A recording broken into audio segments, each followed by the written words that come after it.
प्रभाग क्रमांक 10 मध्ये कमी दाबाने पाणी पुरवठा होत असून पाणी पुरवठा सुरळीत करावा अशी मागणी माजी नगरसेविका इंदुबाई नागरे यांनी मनपा विभागीय अधिकारी राजाराम जाधव यांना निवेदनाद्वारे केली। प्रभाग क्रमांक 10 मधील शनी मंदिर, नवजीवन हॉस्पिटल परिसर, श्री सप्तशृंगी देवी मंदिर परिसरासह अशोकनगर या परिसरातही कमी दाबाने पाणी पुरवठा होत आहे। या परिसरात 20 ते 25 वर्षापूर्वीच्या कमी व्यासाच्या पिण्याच्या पाईपलाईन आहे, पूर्णपणे जीर्ण झालेले आहेत। त्यामुळे नागरिकांना पुरेसे पाणी मिळत नाही आणि सणासुदीचे दिवस असताना महिलांना खूप त्रास सहन करावा लागत आहे। मनपा प्रशासनाने अमृत योजनेअंतर्गत किंवा मनपाच्या निधीतून सदर ठिकाणी पाहणी करून नवीन मोठ्या व्यासाच्या पिण्याच्या पाण्याचा पाईपलाईन टाकण्यात याव्या आणि महिलांना पाण्याच्या त्रासापासून मुक्त करावे, अन्यथा आम्ही नागरिकांच्या समवेत मनपाच्या दालनात तीव्र स्वरूपाचे आंदोलन उभारू असा इशारा निवेदनातून देण्यात आला। यावेळी माजी नगरसेविका इंदुबाई नागरे, रवी पालवे, संदीप मेनकर, वैभव देवरे, कांता मते, शोभा शिंदे, पूजा शिंदे, सुनीता तिडके, भाग्यश्री मोरे, सपना पवार, अंजली गांगुर्डे, रंजना माळी, वर्षा काळे, अनुसया बोडके, स्वाती कदम, भारती देवडे, मीना पाटील, सुजाता गुले आदींसह मोठ्या संख्येने उपस्थित होते। पाणी पुरवठा सुरळीत करावा या मागणीचे निवेदन मनपा अधिकारी राजाराम जाधव यांना देताना माजी नगरसेविका इंदुबाई नागरे या उपस्थित होत्या। आज प्रभाग क्रमांक 10 मधील शनी मंदिर परिसर, सप्तशृंगी देवी मंदिर परिसर, नवजीवन हॉस्पिटल परिसर आणि साईनाथ हॉस्पिटल परिसर या ठिकाणचा पाणी पुरवठा गेल्या 2 महिन्यापासून विस्कळीत होता। मागच्या वेळेस नगरसेविका इंदुबाई नागरे यांच्या उपस्थितीत आम्ही फिल्ट्रेशन प्लांट येथे आंदोलन केले। तिथं गेले असता पाण्याची जी समची लेवल आहे, प्रभाग क्रमांक 10चा जो स्टोरेज साठा आहे, समची लेवल नसल्यामुळे पाणी पुरवठा विस्कळीत होता। परंतु तिथे आम्ही आंदोलन केल्यामुळे तो काही दिवस पाणी पुरवठा सुरळीत झाला होता। 15-20 दिवस रेग्युलर पाणी सुस्थितीत आले। परंतु गणेशोत्सव झाले, त्याच्यानंतर आता नवरात्रोत्सव, काल दसरा पार पडला। काल दसरा असताना या सर्व माझ्या माता भगिनींना पाण्यासाठी मुकावं लागलं। त्यांनी आज परत सकाळी काल आम्हाला सांगितलं का पाणी नाही।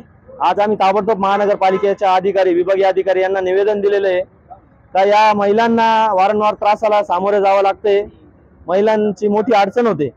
परंतु महापालिका प्रशासन हे काही मुजोर अधिकारी आहे, काही अधिकारी जाणीवपूर्वक जी समची लेवल असते तिथं जे वितरण जो साठा असतो तिथं जाणीवपूर्वक तिथं हेळसांड करून प्रभाग क्रमांक 10च्या काही नागरिकांना वेठीस धरताय। तर काही असे अधिकारी, त्यांचे पण आम्हाला काही नावं कळाले, आम्ही आज आयुक्त मॅडमांना त्या अधिकाऱ्यांची नावं देऊन ही जे समची जी लेवल आहे कमी जास्त करता त्या अधिकाऱ्यांवर पण कठोर कारवाई करायला लावली आहे। आमचं महापालिकेला एकच सांगणं आहे की आमच्या प्रभाग क्रमांक 10चे नागरिक असो किंवा सातपूरचे कुठलेही नागरिक असो, माता भगिनी त्यांना कुठल्याही पाण्यापासून वंचित राहता कामा नये। शनी मंदिर परिसर आहे किंवा आपलं सप्तशृंगी मंदिर परिसर आहे, या ठिकाणी गेले 20-25 वर्षापूर्वीच्या पाईपलाईन आहे, त्या असल्यामुळे त्या जीर्ण झालेल्या आहे। मागे आम्ही प्रशासन असल्यामुळे निधीची चणचण भासते, तर आम्ही 2दा आयुक्त मॅडमांना पत्र पण दिलेले का तिथं त्वरित आपण 6 इंच किंवा 8 इंची मोठी पाईपलाईन कायमस्वरूपी टाकण्यात यावी व यांना कायमच्या पाण्यातून मुक्तता मिळावी असं यांना आग्रह पण केला। आज परत आम्ही सर्व नागरिकांच्या समेत निवेदन दिलेले आता पण, आणि विभागीय अधिकाऱ्यांनी आम्हाला आश्वासित केले की त्या 8 दिवसाच्या आम्ही तुमचा पाण्याचा प्रश्न कायमस्वरूपी मार्गी लावतो असं सांगितले। परंतु आता आमचं हे शेवटचं आंदोलन आहे। 8 दिवसात जर हा पाणी प्रश्न मार्गी लागला नाही आणि लवकरात लवकर येत्या 1-1.5 महिन्याच्या आत महापालिका प्रशासनाने तिथे नवीन पाईपलाईन जर मंजूर केली नाही तर संपूर्ण प्रभाग क्रमांक 10 मधले तिथले जो हंडा मोर्चा आणि जेवढा संपूर्ण परिसर आहे, सप्तशृंगी देवी मंदिर परिसर, नवजीवन हॉस्पिटल, बुद्ध विहार, त्याच्यानंतर साईनाथ हॉस्पिटल, हे आजूबाजूचा जेवढा पण जो गट नंबर असेल, आज इथं फक्त 50च महिला आंदोलनासाठी आलेले आहे। मोठं 500-1000 लोकांचे आंदोलन घेऊ आणि हे महापालिकेला मोठं आंदोलन हे याची सर्वस्वी जबाबदारी महापालिकेची असेल अशी मी सर्वांना विनंती करतो। गेल्या अनेक दिवसापासून प्रभाग क्रमांक 10 मध्ये पाण्याचा कायमच आम्हाला प्रॉब्लेम येत असतो। आम्ही अनेक वेळा आमच्या नगरसेविका असेल यांना हाताशी धरून नगरपालिकेला अनेक वेळेस निवेदन दिलं, तेवढ्यापुरतं तेवढा आमचा प्रॉब्लेम सॉल्व्ह होतो, पण नंतरून 4-5 दिवसानंतर जे आहे ते आहे। पण आता एक वेळ अशी आलेली का काल आमच्या इथे दसरा असून सुद्धा आम्हाला विकतचं पाणी प्यावं लागलं। तर या नगरपालिकेचं आम्ही करायचं का? आम्ही टॅक्स का भरतो? आम्ही पाणीपट्टी कशासाठी भरतो? आम्ही बाहेरून जर का आम्हाला जार आणूनच पाणी प्यायचं असेल तर आम्ही यांना पाणीपट्टी देणार नाही ना, कायम त्यांना निवेदन द्यायचं, हे फक्त तात्पुरतं आम्हाला त्याच्यावर निवेदन का सोल्युशन देतात. परत जो प्रॉब्लेम आहे तो आहे ह्या नाशिक शहर आणि अनेक जिल्ह्यांना पाणी दिलं, पण त्या स्वतः नाशिक जिल्ह्यात जो धरण आहे, धरणाच्या बाजूला असलेल्या विभागात जर का पाणी नाही तर मग त्या धरणाचा आम्हाला फायदा नाही ना. जर का पूर्ण नाशिक तुम्ही नदीला पाणी सोडताय, बाहेरच्या जिल्ह्यांना पाणी भेटतंय.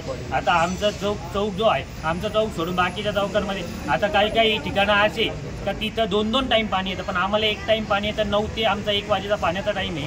आमच्या इकडे ते 9ला पाणी सोडतात, ते पाणी आमच्याकडे 11ला येतं. 11ला जर का तुम्ही एक हंडा भरायला लावता तर तो भरायला 11:30 वाजता आहे. तर ज्यांच्या घरात मोठी फॅमिली त्यांनी घरातलं पाणी भरायचं कसं? तर आमचा हा प्रॉब्लेम लवकरात लवकर सॉल्व्ह व्हावा म्हणून आम्ही आज आमच्या इंदुताई नागरे यांच्याकडे गेलो असताना त्यांनी आम्हाला सांगितलं का आपण तिथे जाऊन तिथे काय असेल ते बघू. आज आम्हाला इंदुताईंनी या ठिकाणी आमच्यासोबत येऊन आम्हाला खूप चांगल्या प्रकारे सहकार्य केलेले. मी आमच्या सर्व चौकाच्या वतीने मी बाईचे आभार मानतो की बाई तू आमच्यासाठी या ठिकाणी वेळ काढून या ठिकाणी आली. ते आम्हाला पण बरोबर वाटत नाही का आज बाईची तब्येतसुद्धा चांगली नाही राहत तरी बाई आमच्यासाठी येऊन इथे 2 तास जर काही इथं धरणे आंदोलन करते तर या नगरपालिकेला थोडीफार या गोष्टीची लाज वाटली पाहिजे का आपल्याकडे एक वयोवृद्ध महिला येऊन आपल्याकडे आंदोलन करतील, आपण याच्यावर लवकरात लवकर ॲक्शन घेतली पाहिजे. तर माझी नगरपालिकेला सुद्धा हात जोडून विनंती आहे की त्यांनी लवकरात लवकर ॲक्शन घेऊन आम्हाला पाण्याचा आमचा प्रॉब्लेम सुरळीत करून द्यावा. पाणी पिल्यावर आम्ही गेलो तर आमचं पाणी 8 दिवसच सुरळीत आलं, त्याच्यानंतर आलं नाही. आता एवढ्या नवरात्राचा उत्सव होता तरी पाणी नाही त्यांना. मग माता बहिणीला पाणी नाहीये, पूरग्रस्त बऱ्याच ठिकाणी चालू आहे ना. आता पावसाळा नसता, उन्हाळा असता तरी आपल्याला म्हणता आला असता. धरणात पाणी नाहीये, मायला समजून घ्या. ते जर जार विकत आणून जर पाणी जर विकत घेते, मग हे पाणी जर तुमचं जर हे नसलं, असं जर नसलं तर आम्हाला पाईपलाईन नवीन पाहिजे. 10 दिवसात जर पाणी असलं तरच, नाही तर आम्ही आंदोलन 100-200 महिला येऊन बसणार आहे आणि पाण्याचे हंडे घेऊन येणार आहे. 3/10/2025 रोजी माझी नगरसेविका श्रीमती इंदुताई सुदाम नागरे या स्वतः त्यांच्या प्रभाग क्रमांक 10 जी ना, शनी मंदिर, नवजीवन हॉस्पिटल परिसर, सप्तशृंगी देवी मंदिर परिसर, अशोकनगर इथे कमी दाबाने पाणी येत असल्याने त्यांनी आज सर्व महिला व पुरुष यांच्या समवेत विभागीय अधिकारी कार्यालयामध्ये धरणे आंदोलन केले. तर मी त्यांना आश्वासित करतो का तुमचा पाण्याचा प्रॉब्लेम हा 8 दिवसात मी सॉल्व्ह करतो. तसं असेल तर वरिष्ठांना हे करून, वरिष्ठांच्या कानावर घालून जेवढ्या लवकर करता येईल तेवढ्या पाण्याचा प्रॉब्लेम तुमचा सॉल्व्ह करून देतो. महिलाचं म्हणणं असे बा, तुम्ही आता फक्त 8 दिवसात पाण्याचा प्रश्न सॉल्व्ह करणार नाही, कायम स्वरूपी पाहिजे. 8 दिवसाचा तुम्हाला वेळ लागेल. टेक्निकल आहे काय, समजा पाईपलाईन बदलायची वेळ लागेल.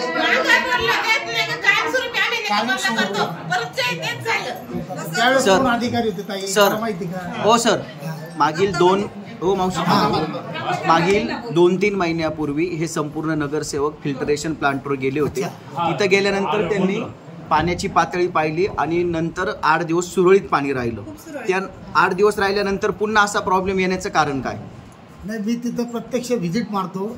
तिथं पाणी वितरण होतं, तिथं पाण्याची टाकी वाटलं असं त्या अधिकाऱ्यांना आम्ही आदेशित करू किंवा त्यांच्या वरिष्ठांना सांगू जी पाण्याची लेवल आहे तुमची, जी म्हणजे नेहमीप्रमाणे जी असती त्याप्रमाणे ती लेवल ठेवावं, जेणेकरून सर्वांना पाणी व्यवस्थित मिळेल. पण मग ते कमी मावशी थांबा ना 2 मिनिटं. हे पाण्याची पातळी कमी जास्त होण्याचं कारण काय? ते आता ते टेक्निकल प्रॉब्लेम तिथं विचारावं लागलं मला. जिथं ते फिल्टरेशन प्लॅनला जे अधिकारी कर्मचारी आहे त्यांना विचारावं लागलं. ओके, ठीक आहे, थँक्यू. दैनिक भ्रमटसाठी प्रतिनिधी मंगेश शेरंडे, सातपूर.